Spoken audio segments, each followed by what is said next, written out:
guys, hope you're well. Welcome to my channel. If you guys haven't been already, make sure to subscribe and like. And I'm going to be going through my previous strategy issues which made me stop kind of trading, take a step back. Actually, I got a different job and I just lost the love of trading, and a couple of reasons why, but mainly due to the strategy. So we'll go through a couple of the issues that I had with the strategy, what I'm expecting to do now in terms of improving, and actually bringing you on a journey of how to start a new strategy. Because I think it's good for new people to see how people have done it in the past. Obviously, I previously did it loads of times, and how to get the data to give you the confidence to be in the markets. So make sure to stay tuned, and I'll get into it. See you in a sec.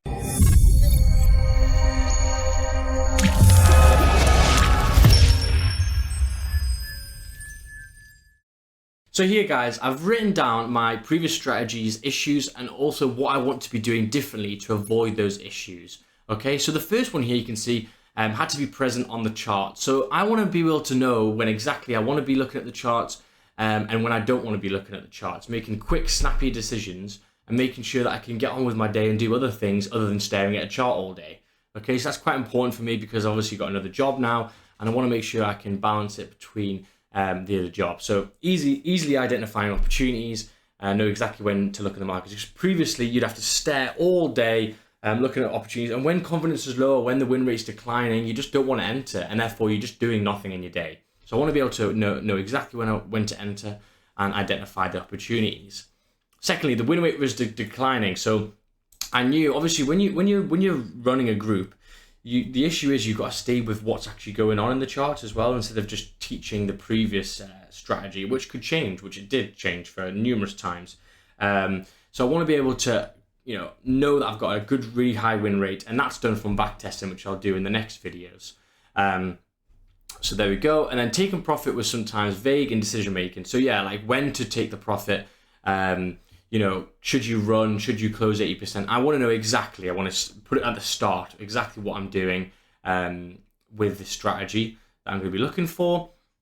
Losing confidence in the markets, okay? So I want to be able to get the data to give me the confidence to execute every single time and know if it's a win or a loss, I know overall it's going to be a profitable strategy. That's something that I need to have. Getting emotional when price run further. So when I'm looking at this new strategy, I want to make sure that I know when to take the trades. I know when to keep the runners on. So therefore, there's no indecision. There's no decision making that's going to affect me emotionally because, oh, it ran another 200 pips. Why didn't I get that? So yeah, and then struggle to find when to enter. So yeah, I want to know when to enter every single time. It'll be so much easier if I can just look at the chart going, yeah, it's my time. Bob's your uncle, done. Instead of going and ahhing.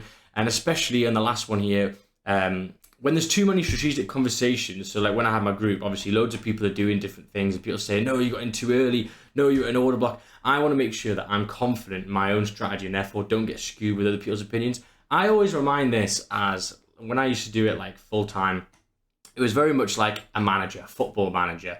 When things are going well, it's really, really good. Everyone's like, whoa, you know what you're doing, it's amazing. When things get a little bit sore, you take some losing matches.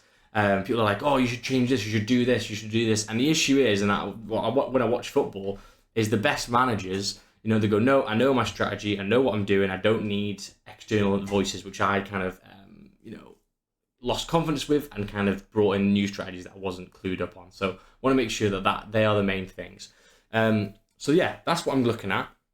And now let's get on to the next part where I'm going to show you what I've been looking at and how we can potentially backtest it and create the rules of the strategy. So here I have just marked on the chart. So basically what I thought was when I was on holiday, I was like, right, what can I see on the chart all the time to give me the confidence to go, you know what, this happens every single time or a very, very high percentage of the time.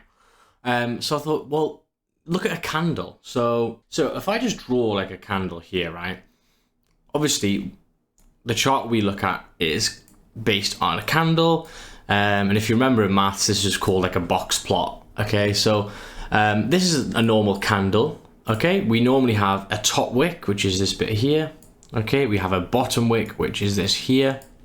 We've got then we've got a box, and obviously depending on this candle is bullish, so this would have been the entry. This would have been when the candle opened, and this is where it's pushed to at the end of the candle. So that's good, right? Now, if you look here, I've calculated them all up, and I've also calculated how many candles there were. So there were 368 candles. Don't worry, I didn't count them myself. ChatGPT did it. So there's 368 candles. 26 of them. Oh, sorry, I've been. This is in the way. 26 of them have. Let me just move this here. Yeah. So 26 of them have a top wick or a bottom wick, and the rest have top wicks and bottom wicks. Okay, so that's quite an interesting percentage. That's 7%. So 7% of all of them have either no top wick or no bottom wick.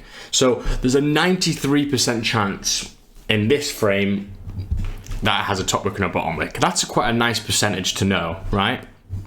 But then also, I've actually counted the candles, and the ones that are in my session, there's only 7 of them. Okay, so even lower. And obviously this is just I've just screenshotted this one, but I'm assuming through the long period of time, it's a very, very high percentage probability that it's going to make a top wick and a bottom wick.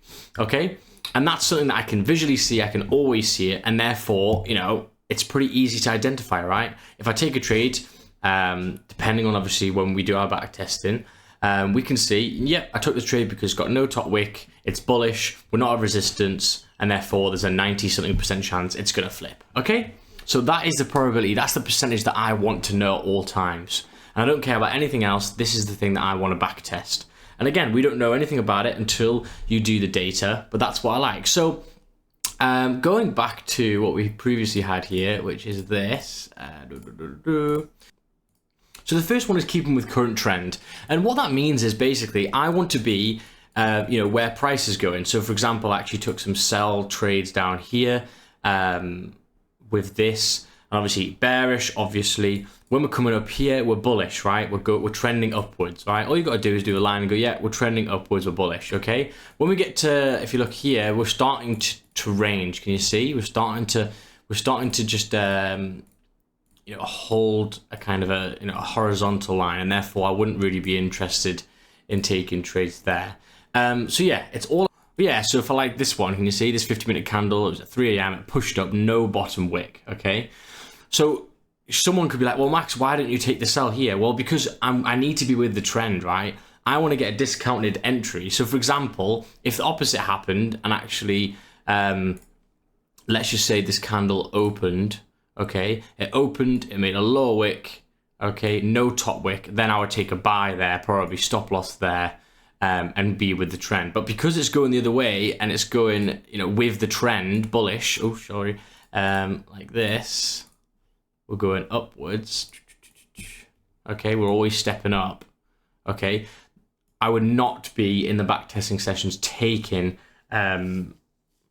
sells here, okay? Because you've got to be with the trend. Okay, but it's pretty easy to identify when gold is moving nicely. But that's the main thing, because people might ask me, like, oh, Max, what happens when it does push really, really strong? Would you be taking sells? Absolutely not. Stick with the trend. So that's the first thing that I've looked at. Only enter when there's a top wick or a bottom wick with current direction. Yeah, already explained that. The next one is enter when there's obvious direction and no ranges, okay? Keep it simple, straight, just like the volume, we like the pushes. Again, that's similar to previous strategies, most people's strategies. Don't want to be caught in a range, okay? Taking profit either at the flip or the next res/support for the first 15 days of the month. So just going into that, one of the issues that I had here was taking profit was sometimes vague and also getting emotional when price ran. So what I've realized and what I looked at previously when I back tested this is that the first 15 days, if it's a good month, you can make a reasonable amount of money on this straight off the rip with just taking the candles. When it makes the lower wick, you get in on the buys, and then you take profit either at the flip or a little bit more to the next res, right? But after the 15 days, when you've got that profit, you're good now for the month. And what I'm going to be doing there is when I've got that profit in my bank, I'm just going to run them all, because if you actually look at a lot of these trades, if you get the lower wick, so I think there was one here, I'm pretty sure. If you get the lower wick and you just hold, you can get some pretty massive trades because you're getting the lower wick of then the push. So that's a good adjustment for me, because it means that I know exactly the first 15 days of the month, as long as I've got a reasonable amount of money, like 15% in the month and that time, then I can just run the next 15 days of the month, and that's my real settings. Then therefore I don't go, oh man, I should have ran or I shouldn't have not ran. I've got a strategy that takes away that issue for me. Stop loss is added below the next obvious support resistance. Yeah, pretty simple. I mean, I'll try and find an example of one. But I mean, again, if so, let's just say this candle here. Let's just say this candle here opened. Obviously, it's very, very bullish. We're near at resistance, but we're not there yet. If this candle made a low, we could probably get in around here, depending on the push. Stop loss would be just the previous support, right? So I wouldn't want price to break below here, or we start on to be turning into more of a bearish structure. So pretty obvious, but the reason why I'm not too bothered about this is because normally they don't hit stops, because what would happen is, so for example, this is 50-minute candles. I know it doesn't have a top wick, so it's irrelevant, but what would really happen is, and this is the next one, is if the candle you enter on is a 30-minute time frame, manage the trade if it closes with no top or bottom wick. So for example, right, let's just say, I'm going to just draw it because it's easier. So let's just say you're bullish, right? You're looking good. This next candle opens, okay? It makes a lower wick. You then take a buy. It's got no top wick yet. Let's just say this candle does not do what you want it to do, and the 30-minute candle closes. So let's just say the 30-minute candle then closes bearish like this, okay? What I would then do is, when this candle opens, let it maybe go down a little bit. If it breaks that low, I'd take my trade off, because again, my probability is done now. Unless it's an hourly candle, because the hourly will still have no top wick, and therefore I hold it on until the hourly closes. And obviously have the previous stops wherever it is. So I always manage when the candle closes, but it depends on the hourly, depends on the 30. So for example, if the hourly opens up and comes down, that's obviously the same as the 30-minute and the 15, but you have more weight in your argument because you've still got an hour to flip it, and therefore, I'd still manage accordingly if the hourly closed, but if the 30-minute closes with no top wick, I'd still hold it until the hourly close, if you get what I mean. We can discuss this more in the Sims, but it's quite hard to explain with no real true examples here. So yeah. Other things, so you can check every 15 minutes, because again, this probability is the same really with the 15 and the 30 and the hourly. So again, just checking every 15 minutes for a trade. It means it's easy. It means I know when to check. I know when to look at it. Don't enter trades if they're near strong res or support. Yeah. So for example, let's just say here this candle opens up. Can you see we're at resistance here? If this candle opens up with no bottom wick and then you take a buy, I would not be doing that because we're at res, okay? And I've just seen a lot of times it doesn't work out because you're at res, which makes sense, right? So they're the kind of rules to start us off. I'm trying to say, don't enter trades first. Yeah, that's fine. After the first 15 months, yeah, I will hold to the next higher time frame. Yeah. And also another thing that I want to put on here, the lot sizes. So because you don't really know how far it's going to push down, when you take a trade like this, so let's just say, try and do an example here, maybe. I mean, obviously it's hard because you don't know if it was a top wick or not, but let's just say this one was, right? I normally have two positions. Because for me, you don't know how far it's going to pull down, and therefore you kind of want the average. So for example, if this candle had no top wick and came down, I'd probably take one there. Okay, at the wick, around this area. Again, I don't care as long as there's enough range for me to get profit at the flip. I don't really mind. If it pulls down further, I'll probably take another one here. And obviously, this is in the risk parameters. And there, that's what I normally do. So I normally spread out two lot sizes. So yeah. Sometimes if it's 3, then I do, but normally it's when I'm managing, because you just get, you just take profit here and get out of it. But for the most part, yeah, we'll do 2.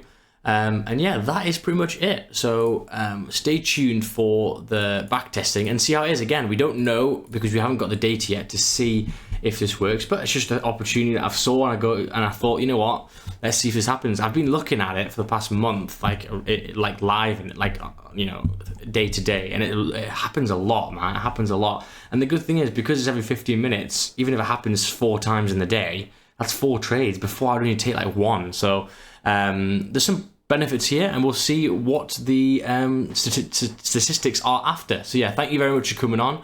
We'll start the backtesting probably tomorrow, and I'll see you in the next one. Peace out.